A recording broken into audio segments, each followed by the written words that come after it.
Hello, Lucy. Hello, Miss Trinny. How are you? I'm very well, darling. It's a very exciting week for those of you who are really fashion conscious. And also for those of you who are not, because this week, Lucy, we are doing autumn-winter fashion trends. Ooh. The idea of it when I was in my 20s was exciting. What's in trend? I always wanted to feel I was on trend. I had that obsession with being on trend. But the further down the path of life I go, Lucy, I feel I want to have a nod to a trend, but I don't feel that I want that trend to wear me. And you can waste a lot of money on investing in trends. Oh. So, Lucy, what are you wearing today? Because what challenge did I give you from last week? I am wearing a trouser suit. This isn't a suit, but it is a blazer and trousers from Zara. These long, lovely, lush, long trousers with a white trainer, printed tee, nice and simple. And what about your makeup, Lucy? I am wearing strength and mystery on my eyes, and Freddie on my cheeks and bunny on my lips. Okay, so darling, I'm going to start with this wall, and I put on the wall these trends, and I actually got these trends. I looked up on Vogue and all the things, but you and I have a mutual department of fashion we love, which is the Fashion Cupboard at This Morning, and they're so good because they translate trends for everyone in the world. So Sarah, one of the team there, had put together the autumn winter trends, and I was in such a rush. I said, Sarah, can you just send me the printouts? Which she very kindly did. These are her printouts on the wall, but it gives you a concise sense of what are the 10 trends and which one appeals to you, and what have you got in your own wardrobe that you can use to help you build this trend without having to shop if you don't want to buy. The first trend is spots. Now, most people have something spotty in their wardrobe, and I'm going to show you in a bit how we're going to look at doing spots a bit differently. Do it all denim skirts. It is denim, but you see it's denim with a lot of embellishing or accessorizing. You might have all those things in your wardrobe, and now it's saying put them together. So how do you put that together and not look crazy? It's that layering of things. I won't be doing a denim skirt today, so I've got to give you the most inspiration, which is start with your basic, add a belt, maybe add a top with another top over it, and then think, shall I put a brooch on? That's kind of the look you're channeling. If you feel inspired by this and love your denim skirts. You might not. I don't like denim skirts. Okay, return of the leather Mac. Now, you know, in high-end fashion, it's leather. On the high street, it can be pleather. What's interesting in this is they've belted these Macs. So you might have last season a leather Mac or a fake leather Mac, but I'm going to show you putting a belt on the outside and how fun that look can be. Then we've got ladylike dressing. How you interpret that's up to you, but to me it's just utterly feminine dressing. And you might be a woman who wants to be feminine, so we're going to look at how you can layer lovely feminine pieces and what are the details you can use that will do that. She's the man. That's kind of masculine androgyny. Very large shoulders. You can see what I'm channeling today. Classic dressing, clean dressing. That's like Calvin Klein ad from the 80s. Checks, and this season it's about check on a check, and the checks needn't match. What I love about fashion now is like there's no rules apply. Strong autumn winter colours, there's a lot, but sunset hues. That means you take anything from yellow to orange to pink to red. Silver, you know how much I'm going to love that. Excess bags, I got one here, all grey, I love that trend. Velvet underground, you know, this is not taking your classic velvet trouser suit. So I'm going to say to you, mix and match. Take the top of one with the bottom of another and bring them together with what you're wearing underneath. Gothic glamour, if you're a goth, if you were a punk, you're going to love this look. The new disco, that's just sequins all over, which I love. Cape Crusader, I love. Cutout, cool cutouts, not for me, but could be other people. Lady in red if you love red. Lots of mad earrings and bobber boots. What in those trends, Lucy, appeal to you? I love the velvet. The velvet, doing the velvet differently. Yeah, that's really cool. I think I should just get started. Please do. Okay, so I'll start with what I'm wearing. So, yeah. This was, for those of you who know my closet confessions of old, this was a kimono. And what I did is I took off the sleeves and I put a really big shoulder pad here. If you do this look to carry it off, you need to do certain things. So having this is like, it sort of dilutes it, Lucy, and makes it like I'm trying, but I'm not doing. So hold on a second whilst I switch out my lip and my hair. So I think if you do it, you do it. You show off that exaggeration of the shoulder and a strong lip and a pull back hair. If you feel you have an androgyny about you or you like the idea of the sharpness, it's great. Also, weirdly, if you're pear-shaped, Lucy, and I always talk about doing an exaggerated shoulder to give yourself a smaller waist and to make your bottom half look smaller, then this could be a look for you. I did wear it before slightly differently. I'm just going to show you when I did the belt. What I could always do, darling, as well, is I could just, you know, do that. Yeah. And Trinny, what I love is you changed that kimono and put in those huge shoulders because it was the best thing to do with the kimono. Yeah. Not because you're following a trend. Now, it just happens that these big shoulders are everywhere at the moment. Yeah. Now you have something that is on trend, but it will always remain timeless because it looks so good. It's so true, that, darling. And that's the thing. It's like, you know, when you build up enough clothes in your wardrobe, you kind of can always pull out the trend. Yeah. Okay, next. Okay, this is about that sort of mannishness, Lucy. Masculine shades. It's not about bright colour. It's about black and grey and dark colours. These are a Zara trouser, but I'm putting them with a black brogue, emulating a men's shoe, but there's a little velvet there as a twist. This is a very old Celine coat, but you could just have a plain black coat. But it's about no button, no fuss. So I might take that really old good friend that we all love, but it gives a nod to a tie, but it has the coolness no man would ever wear a slither of silver like this. No, I really like that. I've done Freddie on my lip like that. Yeah. And then I've done a bit on my cheek, but I'm not wearing a bright colour. I love the drama. The drama is great, isn't it? Yeah. I feel you take me seriously, but you know, we can also be taken seriously in sunset colours. Okay, so this is the basis of my sunset inspiration, Lucy. Sunset to me is red and orange together. It's that amazing thing you see on a beautiful holiday when it dives in the sky and the whole sky lights up. So I'm just going to do a layering of those colours. So I'm first of all going to put on a coat. But I think if you were doing it in winter, I might do burgundy boots for this, just to give you an inspiration. But then there's something about the season to me, which is a lot about belting. If I had that like that and I belted it, how different my orange coat might now look from last season. You know, I might even just do this. Fantastic. Yeah. I actually just love this look. Me I too. really do. And, you know, it is really old things to my wardrobe. This dress is 2 years old. This coat is 3 years old. This is New Season Zara. That's Essentials Antwerp. Last year in the sale, I got it though 2 weeks ago. And these shoes are Robert Clergerie in the summer. You know what I would do, Lucy, in the winter? But I would put on red tights. Keep that endlessness of colour and winterize it. So I'm just going to show you that, ladies, now, because I know you'll think, would that actually work? Like that. It's such a statement as well. I love this. I want it to get cold so I can wear it, Lucy. Okay, next up. I'm starting for Ladylike with the basis of this dress. Do you remember Giambi Stivali for H&M? And I showed it and a lot of ladies thought, did it wear me? I put a sleeveless shirt underneath just to give it that kind of ladylikeness because I'm going to do it with a coat. So I could do this Zara coat and then you're putting that attention to the collar and the sleeves are lost so it's not overpowering. But then what do I do with my bloody feet? That's always when you wear lighter colours in winter, what do you do with your feet? So I have an idea. Is it something other than white trainers? It is something other than white trainers, Lucy. This is look number one, which is wearing the coat with a little sock like this in a bit of shimmer.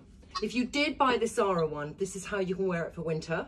But I'm going to show you a really old friend that this will look even better with.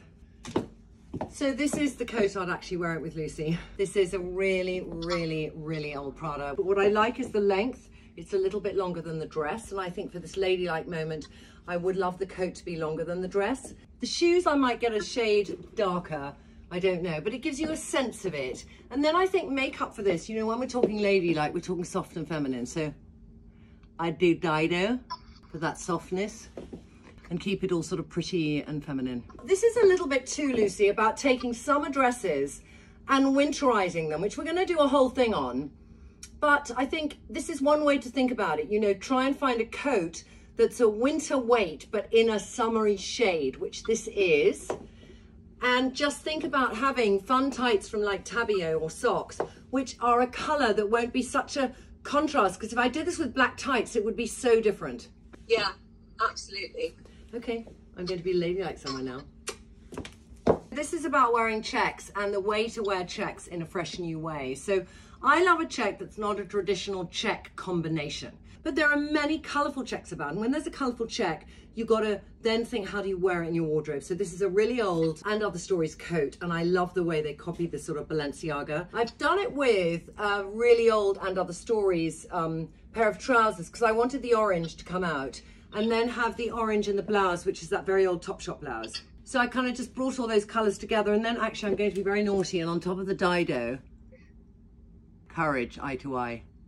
Oh, very nice. But I just think it needs that, you know, continue the fun on my face. Yeah. Bag-wise, I got choices, but I do inevitably, when I wear this, go to this really old Zara bag and just bring together that whole kind of harnessing in those colours. I was thinking, I don't want to do a white trainer. So I took the new neutral taupey shade, and I kind of like that. Oh, nice. Just consider checks in this new light, you know, consider how they can be fun and bright. Maybe look at the check, take the brightest colour and wear that underneath instead of taking the dullest colour. I love that the prints, you know, two different prints together as well. But there's a synergy because they all have that orange in common. Yeah, and is it like the width of the stripes is very similar to the width of the check, so it looks very much... That is so good. That's such a good point, Luce. You're right. That's a new rule from Lucy. Woo! Stripes and checks should be sizable. The same size. How do you say that? Don't know. I know, we'll find a way. Okay, should we move on now to Velvet, Disco Queen, and Silver? Oh! Okay, Lucy, let's talk spots, because I know you love a spot. Saw it online. I knew it was a dress, and I thought, could I make it a top? What I liked about it the most is the sleeve. I thought the sleeve was just fabulous. But there's no way that's going to fit. So it fits me here, I say, holding my breath in, but I love the nipped-in waist it gives me. But this is not going to go over my hips. So I'm afraid to say, when you're doing a chopping moment where there's a zip on the side involved, do open the zip first and remember where it comes down to, because I have in the past cut and now, oh, the zip, never going to do up again. So there's the tail of the zip, so it's down to there. Hang on, Trinny, do you say that's a dress? Yeah. It's just not really getting over my hips. It was that long, okay? And you can tell literally just pussy pelmet is what I call it. So that's where the zip's coming down, so I've still got a bit of room. Tell me if I've got up the same level on the other side, will you? I'm just going to always tuck in my trousers, so I'm just going to do a rough and ready moment, you know? There. So you get the gist, tucking it in. And how gorgeous is that? Really nice. What have you got on your lips? A little Valentina. Oh, Valentina. You know, Valentina, which was a colour that we've named after the lady in the lab who mixes our lipstick shades. She's called Valentina. Oh, very nice. And there you have it. And I've done a little white boot. Mainly because there was nothing else I could think of in my wardrobe. But on reflection, I like the daintiness of the boot with it. I think it's quite cute. Would that work if the boot was longer? Or would it look a bit weird? I think it would be, in deep winter, I would do it with tights. Black tights and then the white boot. Oh, you would? I would, yeah. I like that contrast. Nice, okay. That's good to know. Good to know, darling. Next, this is my Velvet Underground moment. Oh. Okay, trousers, start with those. They are fabulous. So these trousers are new, but you could find in vintage secondhand shops. Velvet Underground, to me, the interpretation of it is there's a little bit of 1970s going on. I think velvet, to me, is brilliant in a high-waisted trouser, and these are high-waisted, they're Zimmermann. And then I've just wanted to keep the colour the same, because sometimes when you wear a really high-waisted trouser, even for me, it makes your legs look too long if there's a big contrast in the top. So I like the fact I've got the Serena Butte shirt on. But I think one of my finest moments, you know, Lucy, you talked about what you wore at your wedding. Yes. But I was married a little bit longer ago than you. And this was my going away outfit. This is a Dries Van Noten jacket. And these are meant to be here, ladies, all the wrinkles. It's a part of the jacket. This is about clashing those velvets, which might seem a weird thing to do. You know, you might think, oh, I think of a velvet, I think of a velvet suit. But a velvet suit is what might make it seem too classic. And it could be you have two velvet suits in your wardrobe, if you're fortunate enough to do that, switch them up. The other way that you can do Velvet Underground, if you have a velvet jacket, get a fun shirt underneath, which is kind of, you know, a contrasting bright colour, and wear it with a pair of jeans, and just do the top half. And the shoes, Trinny. Yeah, the shoes are boots from Saint Laurent, and they are Velvet Underground. That to me is what Velvet Underground is all about. It's that mad moment of 70s kind of psychedelia and leopard. It's very cool. I love it. I feel very good in this. I want those trousers. I know, the trousers are great. Well, later, Lucy. This is not for the faint-hearted, this look. I'm in love. We are going through interesting times where dressing up might not be on the agenda for you. Lots of people get really excited when I do, you know, sweatpants and everything. But, you know, a part of dressing up is to really make you feel you're celebrating yourself as a woman.